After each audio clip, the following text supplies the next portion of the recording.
Memang itu sesuatu yang kita sengaja, bukan hanya menunjukkan kami berasal dari Jogja, tapi memang positioning Dagadu Jogja adalah Cindramata, kalau kami menyebutnya Cindramata alternatif dari Jogja gitu. Jadi karena positioning adalah Cindramata, maka ya salah satu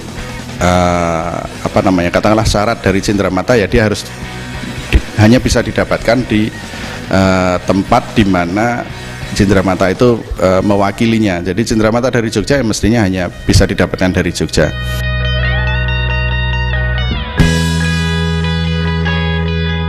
Sesuatu yang tidak kita duga adalah bahwa merek kami itu demikian cepat ditiru oleh orang. Yang saya bayangkan bukan sebuah pemalsuan produk Dagadu, tetapi sebetulnya sebuah persaingan. Artinya setelah Dagadu muncul, kemudian akan banyak merek-merek lain yang bermunculan sehingga kita bersaing ketat secara sehat gitu. Tapi ternyata yang muncul adalah pemalsuan.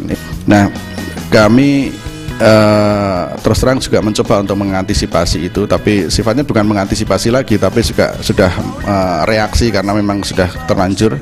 Ya, kita mencoba untuk mendaftarkan itu untuk hak kekayaan intelektualnya dan berupa merek dagang, hak cipta dan sebagainya.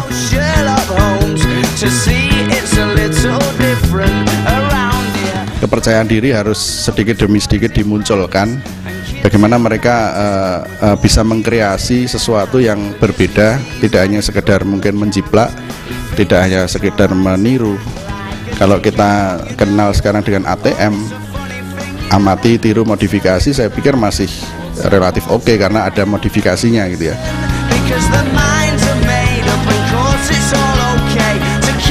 Mungkin apa ya,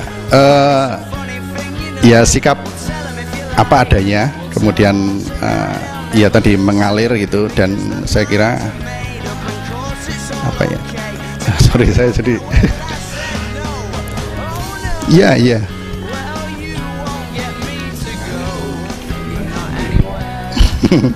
sorry ya.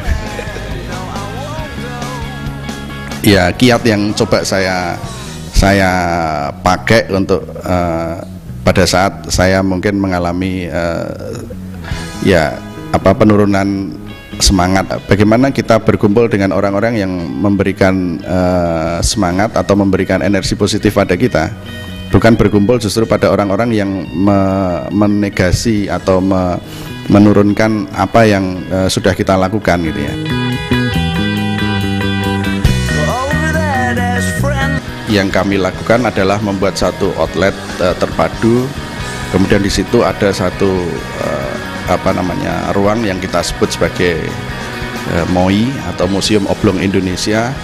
Ini yang mungkin 3 atau 4 tahun yang akan datang ini moga-moga bisa terwujud.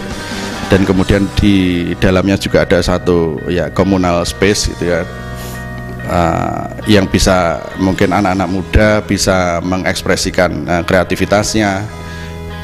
Di sana mereka bisa berdiskusi, muter film, bermain musik dan sebagainya.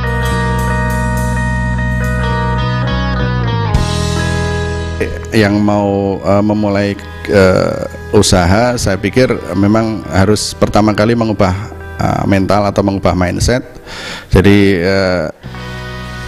yang terjadi sekarang menjadi pengusaha itu kan selalu berawal dari skoci gitu ya. Jadi kapal besarnya adalah tetap saja mencoba untuk bekerja, melamar pekerjaan dan sebagainya.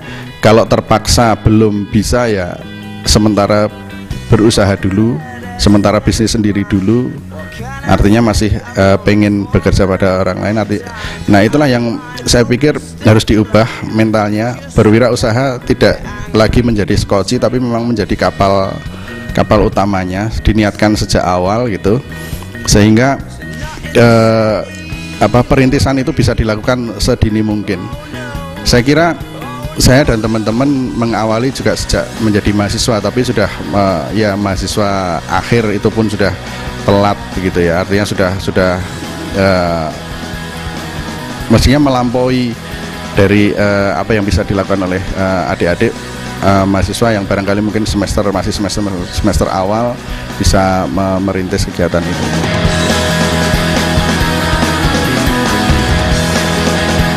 berhadapan dengan dunia kerja itu secara formal, yang mendapatkan legalitas dari kampus itu selama masa kuliah itu hanya 2 bulan.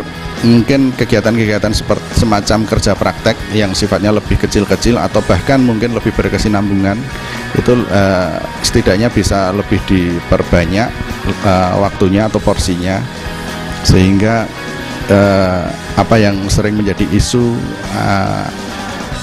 adanya gap antara lulusan dengan kebutuhan dunia dunia industri dan sebagainya itu tidak terjadi, karena memang ya gap itu sudah dihilangkan atau diminimalisir dengan mereka sudah berinteraksi dengan dunia industri itu sejak mereka masih mahasiswa.